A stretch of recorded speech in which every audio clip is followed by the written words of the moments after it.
Chapter 12. Shadows. Summer of One. With her first trial over and the next months away, Morrigan was free to enjoy summer at the Hotel Deucalion.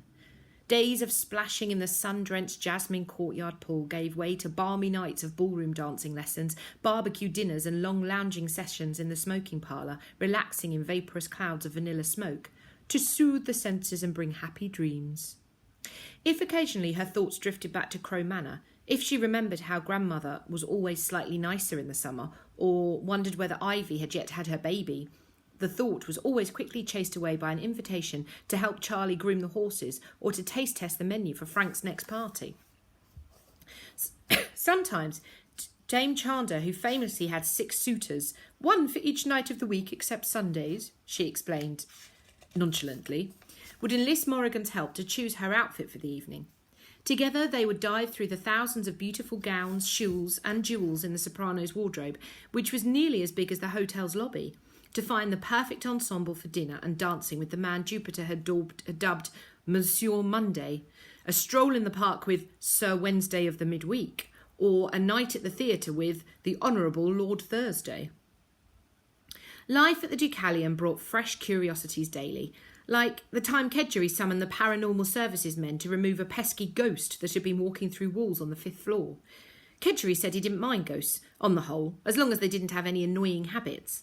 But this one kept coming back, he said. They were already on their 3rd visit from the paranormal services, and while he'd never seen the spectre himself, the stories and rumours had frightened some of the guests so that he had to move them onto another floor. Morrigan was allowed to watch the exorcism, but it wasn't as impressive as she'd imagined. She was hoping to see a real ghost fly out of the building, but there was just a lot of sage burning and weird dancing, and then the paranormal services men handed Kedgeree a bill for 450 cred and left. The most disappointing thing about summer, however, much more disappointing than the exorcism, was that Morrigan saw less and less of Jupiter. He was always being called away on business for the League of Explorers or dashing off to endless meetings, dinners and parties. Bad news, Mog. Jupiter slid down the curved marble banister one Thursday afternoon and landed in the foyer where Morrigan and Martha were folding napkins into swans. Martha's swans looked perfect, like they could fly off in formation at any moment. Morrigan's looked like drunk, angry pigeons. Can't take you and Hawthorne to the bazaar tomorrow night. Something's come up. Again? Jupiter ran a hand through his bright copper hair, hastily tucked his shirt into his trousers and snapped his braces in place. Afraid so, old girl. The Nevermoor Transport Authority has sent... Again? Morrigan repeated. The NTA had been sending messages to fetch Jupiter from the Deucalion all summer long. They usually only needed his help with echoes on the Gossamer line, whatever that meant. But 3 weeks ago, there'd been another derailment, and this time 2 people had been killed. It was front-page news for a week, and the Deucalion had gone wild with rumours about who was responsible and what it might mean. Some of the staff got into such a state of panic that Jupiter had to ban anyone from uttering the word Wondersmith.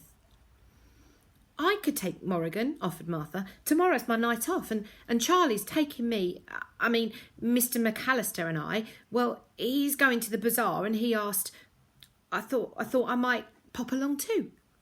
A crimson blush spread across Martha's face. It was common knowledge at the Deucalion that she and Charlie McAllister, the hotel chauffeur, fancied each other. They were the only ones who still thought it was a secret. That's all right, Martha. You and Charlie will have enough on your minds, Jupiter smirked. We'll go soon, Mog, I promise. Morrigan tried to hide her disappointment. The Nevermoor Bazaar was a famous market festival that ran every Friday night all summer long. People came from all over the 7 Pockets just to see it, and lots of them stayed at the Hotel Deucalion. Every Friday at dusk, excited guests ventured out in carriages on trains, and every Saturday morning they'd compare thrilling stories and photographs and purchases over brunch. But the summer was half finished, and Morrigan still hadn't been. Next week? She asked hopefully. Next week, definitely. He grabbed his long green coat and threw open the front door and paused to look back. Wait, not next week. I'm scheduled on a gateway to Phlox 2, terrible realm. All the blood-sucking insect worms of Phlox 1, but none of the charm. He scratched his ginger beard and gave a helpless chuckle. We'll sort something out. Hey, Jack will be home from orchestra camp next weekend. He'll be here for the rest of the summer, so we can all go together, all 4 of us, Hawthorne too. Morrigan had almost forgotten that Jupiter's nephew lived at the Deucalion when he wasn't at boarding school. Martha said he sometimes came home on weekends, but so far there'd been no sign of him. Jupiter stepped back inside to grab his umbrella and paused to look at her strangely. Have you been having bad dreams? What? No, Morrigan said hurriedly, glancing at Martha. The maid suddenly got very busy counting her swans and pretending not to hear.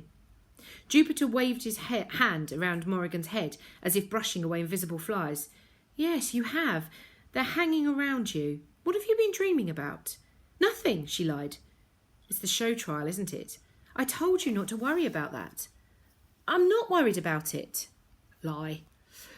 All right. Jupiter nodded slowly and then leaned over to her chair and whispered, I'm really sorry about the bazaar moggers. Morrigan, she corrected, reaching up to fix his collar, which had flipped in on itself. Never mind, Hawthorne and I can do something else. Jupiter nodded once, aimed a playful punch at Morrigan's arm, and was gone. Next morning, there was a boy at Morrigan's breakfast table in the dining room, sitting in her chair, eating her toast.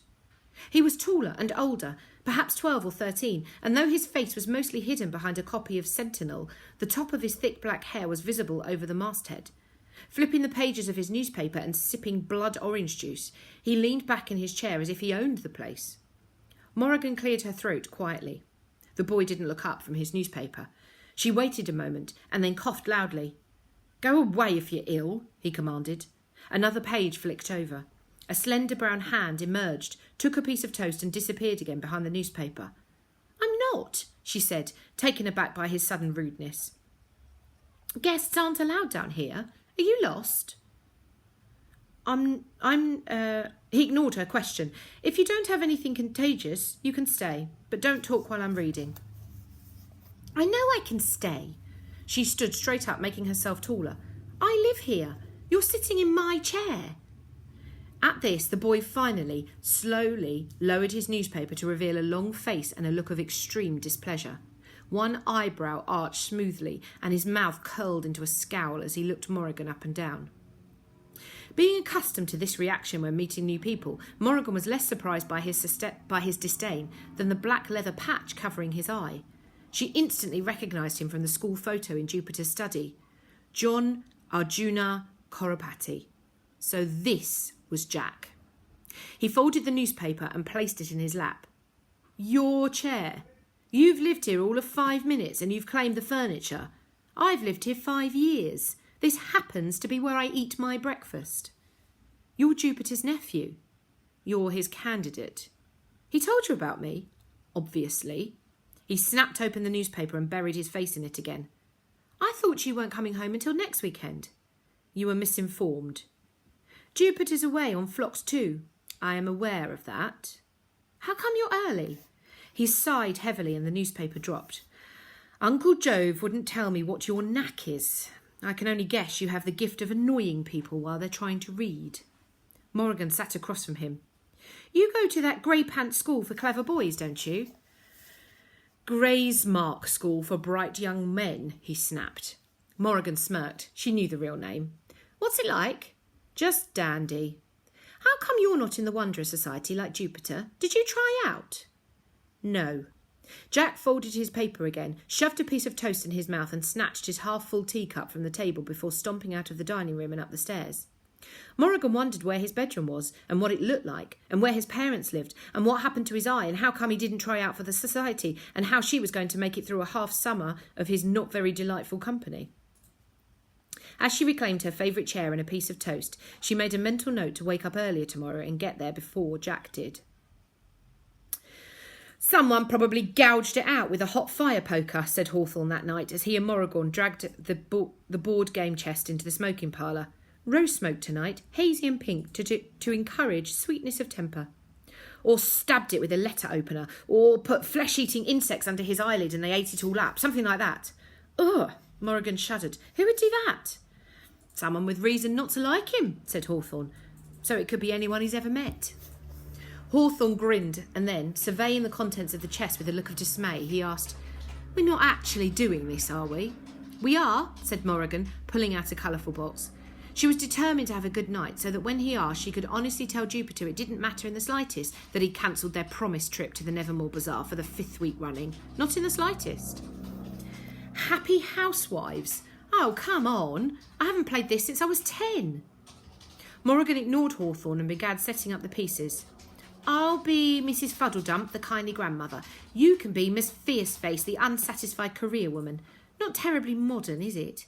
I'll go first. She rolled the dice and moved her piece, picking up a card from the centre of the board and read, You have won a flower arranging contest. Collect your prize, an embroidered apron, the perfect thing to wear while cooking dinner for your hard-working husband. Don't forget to freshen your lipstick and fix your hair before he gets home. She put the card down immediately and began packing away the pieces. Fine. Then what do you want to do? What do you think? Go to the Nevermoor Bazaar, of course. My brother Homer's going with a bunch of his friends. I bet he'll let us come if we promise to pretend we don't know him. Can't. I'm not allowed to leave the hotel without Jupiter. Is that a rule, though? Hawthorne asked. Did he actually say that? Because if he didn't actually say it's a rule, it's probably more of a suggestion. Morrigan sighed. There are 3 rules. I had to learn them by heart. 1, if a door is locked and I don't have the key, I'm not allowed in. 2, I mustn't leave the Deucalion without Jupiter. 3, I forgot 3. Something about the south wing. Anyway, it doesn't matter. I can't go. Hawthorne looked thoughtful. Does that first rule mean if the door's unlocked, you're allowed in? Suppose so. He raised his eyebrows. Cool. They spent the next hour running up and down hallways, rattling door handles, trying 6 floors before it got boring. The only unlocked rooms in the Deucalion seemed to be rooms they'd already visited 1,000,000 times. But finally, on the 7th floor of the West Wing, just as a game of Happy Housewives was looking inevitable, inspiration struck. This looks familiar. Morrigan rattled another locked door. It was different from the doors on this floor. Instead of solid brass, the doorknob was made of twisted silver filigree and had a tiny opal bird on the top, its wings outstretched. This looks like... Oh, wait here! She ran all the way to the 4th floor and back, arriving out of breath but clutching her umbrella triumphantly. Hawthorne tilted his head. Expecting bad weather? The silver tip fitted the lock. Morrigan twisted the oilskin brolly and turned the handle. The door opened with a satisfying click and she smiled. I knew it. How? Jupiter gave me this for my birthday, she explained, her excitement growing. Do you think he knew this would happen? Maybe he meant for me to figure it out. Yeah, Hawthorne looked bewildered. He'd do something nutty like that. The room was large, echoing and entirely empty, but for a glass lantern in the centre on the floor. It held a single lit candle, bright enough to cast a warm glow around the darkened room. Weird, muttered Hawthorne. It was an understatement. Morrigan was pretty sure there wasn't meant to be a lantern burning unattended in a locked empty room on the 7th floor. For one thing, it was probably a fire hazard. For another, it was spooky. As they got closer to it, the light from the lantern made their shadows huge and monstrous. Hawthorne crapped himself up by hunching his back and doing a zombie walk, groaning loudly for effect. He shuffled towards the candle and his zombie shadow grew enormous on the wall behind him. Then, something strange happened. Hawthorne stopped moving, but his shadow did not. It continued its zombie walk without him, taking on a life of its own and lumbering across the far wall until it melted into a dark corner and disappeared. Creepy, breathed Morrigan. Very creepy, Hawthorne agreed. Let me try. She made a snake shadow puppet with her arm. It coiled away from her and slithered along the wall, striking angrily at the poor shadow bunnies Hawthorne sent hopping towards it. Morrigan's slightly rubbish attempt at a cat became a roaring lion that stalked and ate every one of those bunnies. Hawthorne made a bird which turned into a bat that swooped down on his own shadow as if trying to scratch his eyes out. The creations became more elaborate as they tried to outspook each other. They didn't even have to work very hard. It was as if the shadows were trying to be as scary as possible. A fish became a shark, became a circling school of sharks, became a swirling hurricane of giant sharks with Hawthorne and Morrigan's shadows at the centre. It was terrifying and thrilling and so cool. I'm gonna make, Hawthorne said, his tongue sticking out the side of his mouth as he bent his fingers into a complicated, unrecognisable shape, a dragon.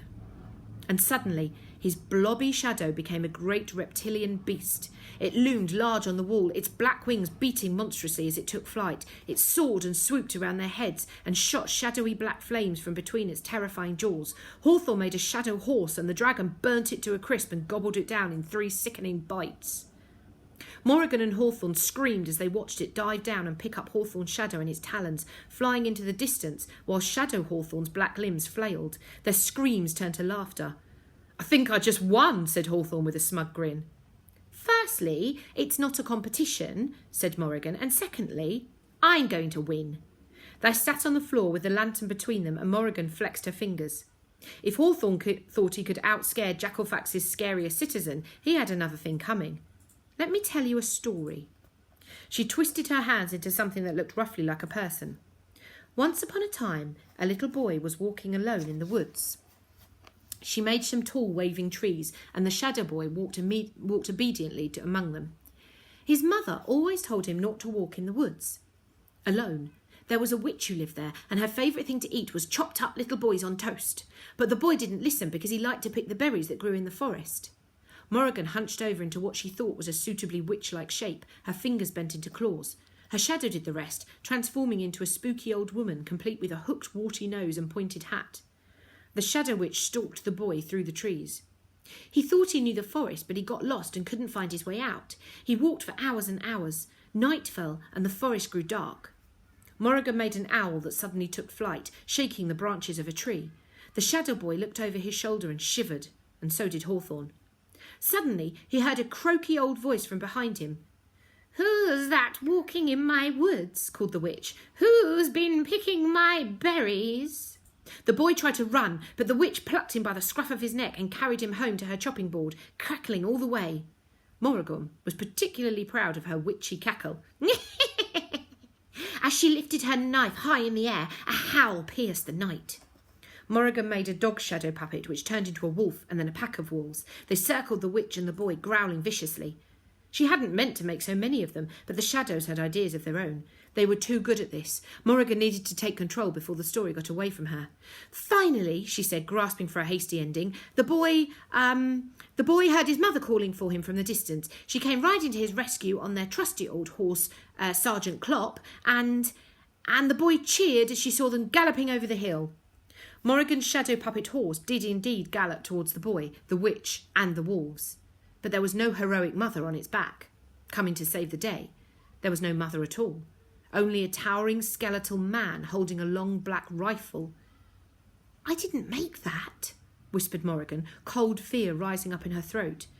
The shadows had hijacked her story. A brigade of horses swelled up behind the first, each bearing a ghostly hunter at the reins.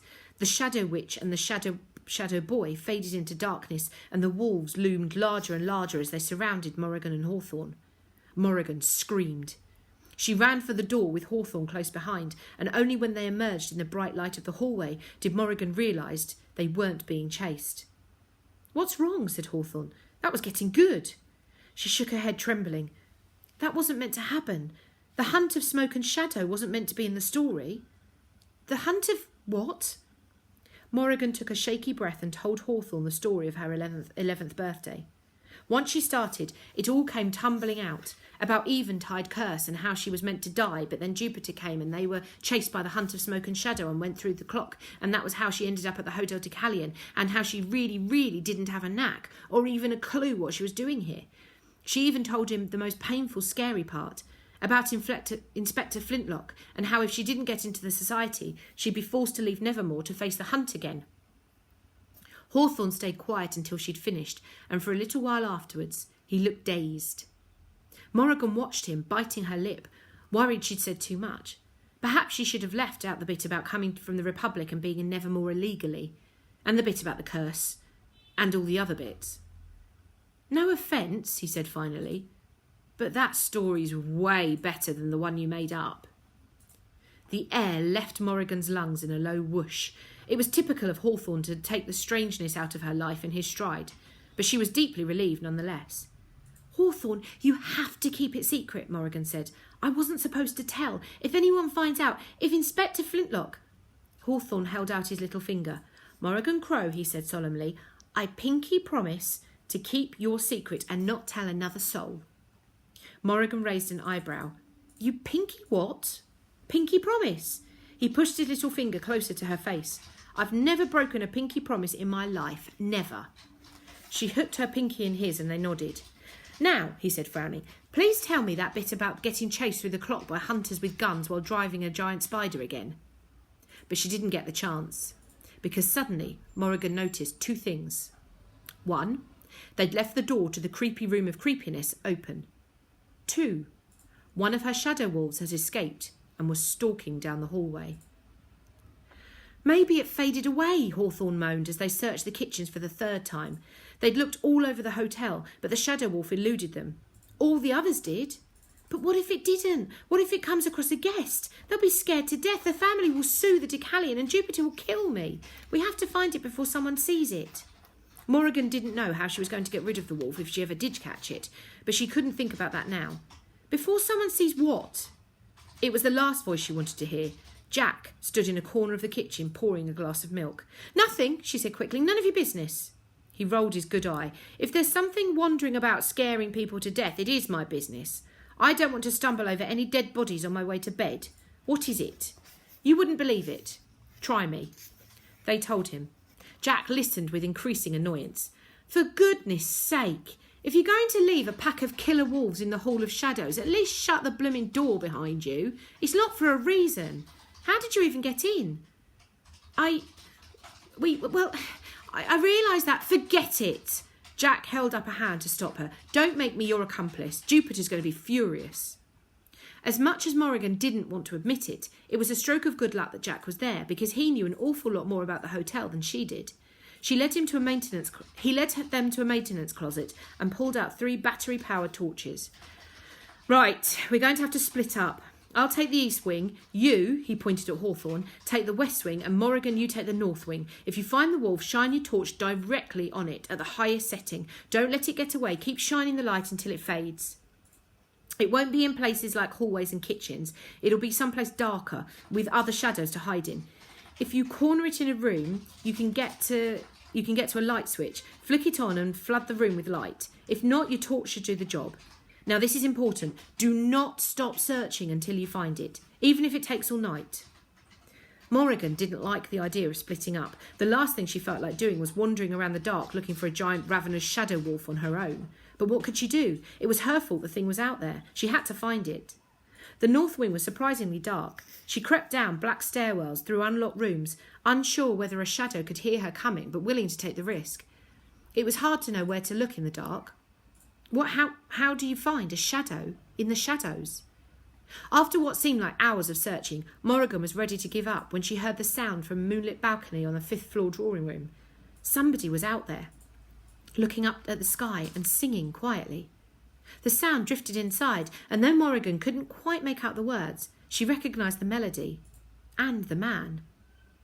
She held the gauzy white curtains aside and stepped onto the balcony into the bluish light of the full moon. The beam of her torch fell across the man's face. Mr. Jones?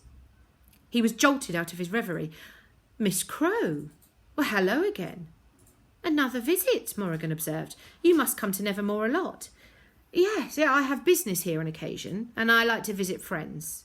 He smiled a little sheepishly, holding up a hand to shield his eyes. Morrigan lowered her torch. I don't believe the Wintersea party would approve, but what they don't know won't hurt them. Our deal still stands, I hope. You won't tell on me. As long as you don't tell on me. Morrigan shivered. The evening breeze had a bite. What are you doing out here? Oh, just looking for the music salon. I thought it was somewhere near my suite, but I suspect I'm a bit lost. The Deucalion still baffles me. After all these years, I passed this charming spot and couldn't resist a moment of reflection under the stars. His voice was wistful. Such a beautiful evening. Yes, it's... From the corner of her eye, Morrigan saw something move in the drawing room. She threw back the curtains and swung her torch around, but it was only the branch of a small potted tree swaying in the breeze from the open door. Where is it? She whispered. Are you looking for something? Yeah, but you probably wouldn't believe me if I told you. He smiled gently. I'm certain I would. She told him about the Hall of Shadows. He barely raised an eyebrow. And then one of the shadows I made escaped, and now it's running around the hotel, and I have to find it before it scares somebody to death and Jupiter loses all his business and goes bankrupt. Jack says the only way to kill it is to shine a light on it until it fades away. Mr. Jones didn't laugh at her, or call her a liar, or even express the smallest amount of surprise. You created the shadow on your own? Well, sort of, and it sort of created itself. He looked oddly impressed by that. It's a scary shadow, you said. They're all scary. Even if you make a nice one like a kitten, it'll turn into a man-eating tiger or something. It's like they're trying to be scary. That makes sense. Morrigan was surprised. Does it? Shadows are shadows, Miss Crow. His eyes reflected the moonlight. They want to be dark. Morrigan swung her torch wildly about the room, hoping to catch the wolf by surprise if it was still there. The beam began to stutter and fade. She whacked the side of the torch. I think my batteries are dying. With one last flicker, the lights went out. She groaned. I doubt it matters, said Mr. Jones. Miss Crow, I suspect your friend, the one who told you how to kill the shadow, he's not my friend, was merely having fun at your expense. He smiled, not unkindly. Your rogue shadow has almost certainly faded away on its own. Morrigan frowned. How do you know? I've been staying at the Deucalion for many years. I hope I've learned a few secrets in that time. As I understand it, anything made inside the Hall of Shadows is nothing but an illusion, just a bit of theatre. It can't harm anyone. Are you sure? Quite sure? Morrigan felt relief wash over her, followed by cold fury. Had she really just wasted a bazillion hours chasing nothing? Jack, I'm going to kill him. Mr. Jones chuckled. Pity you can't send a real wolf to teach him a lesson. Now, I'm afraid I must get myself to bed. I'm checking out in the morning. Good night, Miss Crow. And remember, my employer's offer is always open. He was well and truly gone by the time Morrigan realised she'd never told him the shadow was a wolf. What are you? You were meant to be looking in the north wing. The cavernous foyer was dim and empty, but for Jack, lounging on a love seat and reading a cloth-bound book. The chandelier, slowly growing, twinkled feebly overhead, still in its infancy. Jack shone his torch on Morrigan's face, nearly blinding her as she emerged from the hall. I was, you rat! Morrigan glanced back the way she came. That is the north wing. No, he looked slightly panicked. That's the south wing. It's closed for renovations. It's unsafe. You're not supposed to enter under any circumstances. Can't you read? He pointed at a sign that said, closed for renovations, unsafe, do not enter under any circumstances. Morrigan had walked right past it. Whoops. Well, it's your fault, she sputtered. You lied, Jack. We didn't need to chase that stupid wolf around the hotel at all. Did anybody see you in there? Fenestra would kill... Who cares about the south wing? You knew the shadow would disappear on its own, didn't you? You're a liar. Jack didn't look remotely guilty. It's not my fault you're gullible. Try having a brain next time. He scowled and shook his head, muttering, I can't believe my uncle thinks you belong in the Wanderer Society. Can't even read a sign. Are you jealous? Is that it? Morrigan threw the torch down beside him. Jealous he chose me as his candidate and not you? Jack's eyes narrowed. What? Did you just... Jealous? Of you? Why would I be jealous of you? You don't even have a knack. You said so yourself outside the hall of... Morrigan gasped. You were spying on us. At this moment, Hawthorne bounded into the foyer, shining his torch into his face and laughing maniacally. Ha ha ha! I'm Hawthorne, killer of shadows. Fear me, Shadow Wolf, for I am your doom. You're too late, Shadow Killer, said Morrigan, grabbing his torch and tossing it at Jack. The shadow's already dead. Ah.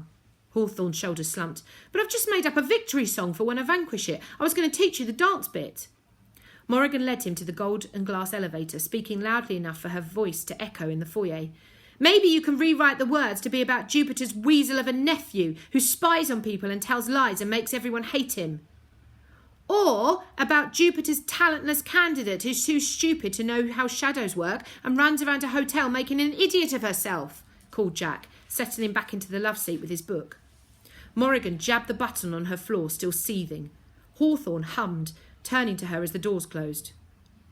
What rhymes with weasel of a nephew?